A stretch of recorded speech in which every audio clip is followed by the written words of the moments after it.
Okay, let's unpack this. It's the morning of February 26, 1993. We're in Clapham, South London. Firefighters get a call. Foster Court, an apartment complex, Lambeth Council owns it.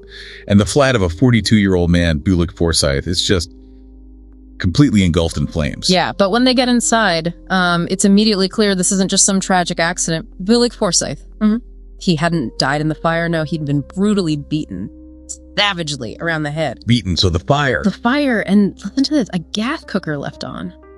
It was deliberate, calculated, clearly an attempt to destroy all the evidence, maybe even cause a huge explosion. This wasn't just murder. It felt like a cleanup job. Okay, wow. And Bulic Forsythe, who was he? Just an ordinary guy? Well, he worked for Lambeth Council, an office manager. He was responsible for managing social services properties. Pretty conscientious by all accounts. And, tragically, he was also an expectant father. So the immediate question is, why?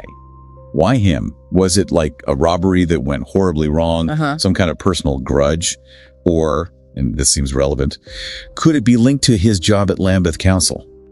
Because, let's be honest, that council had a bit of a reputation, didn't it? Dysfunctional, maybe even corrupt. It definitely did. And, the initial investigation, it got pushed in a very specific direction quite quickly. The BBC's Crime Watch program, for example, they floated this idea suggesting Forsythe might have led a kind of double life, using the name John, having friends in the local gay community.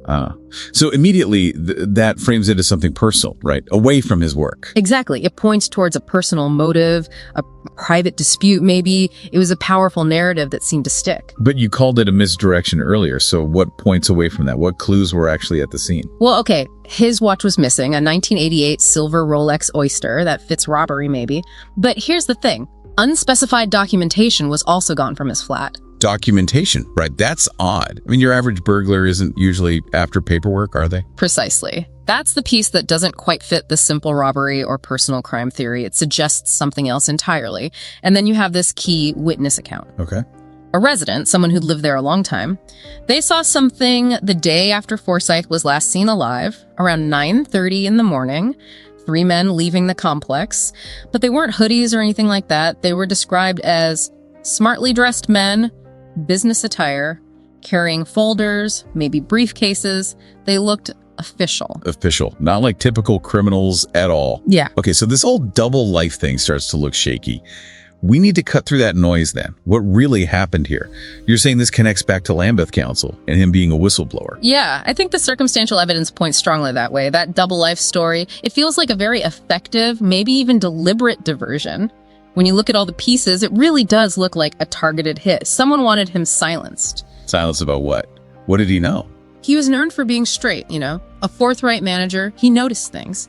And, this is chilling, just shortly before he was killed, he told a colleague he was going to spill the beans. 3 days later, he's dead. Spill the beans? About what specifically? This is where it gets really dark. Those beans seem to be about horrific allegations, detailed in an internal report that later got suppressed.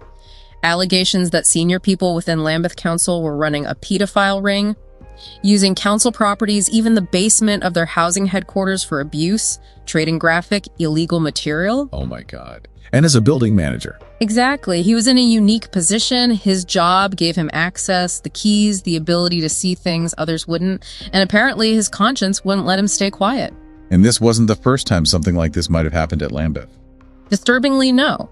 A few years earlier, another whistleblower there, a caretaker at a children's home, was also killed.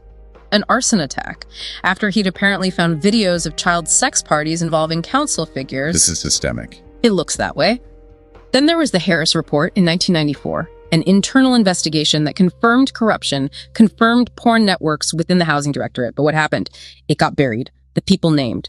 They were just dismissed, quietly pushed out, no criminal charges.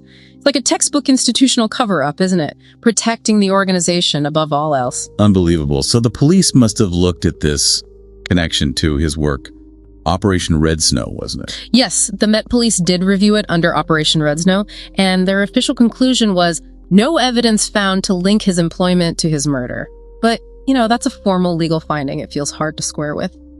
Well, with everything else we've just talked about, the missing documents, the timing, the witness statement, the known corruption. Right. The circumstantial evidence is just overwhelming, even if legally they couldn't make that direct link stick. It seems that way. So where does that leave us? His poor daughter, Kiddist, born after he died. She eventually learned about all this background, and she recalled him saying he was scared that even if he changed jobs, people in power could still get to him. A truly chilling thought. It speaks volumes about what he believed he was up against. So officially, Bulic Forsythe's murder is cold, unsolved. But the reason he was killed, it feels like it's hiding in plain sight, doesn't it? A terrible symbol of institutional corruption, the silencing of truth, and, well, a decades-long failure to deliver justice. The police file might be closed, but the motive, it still burns.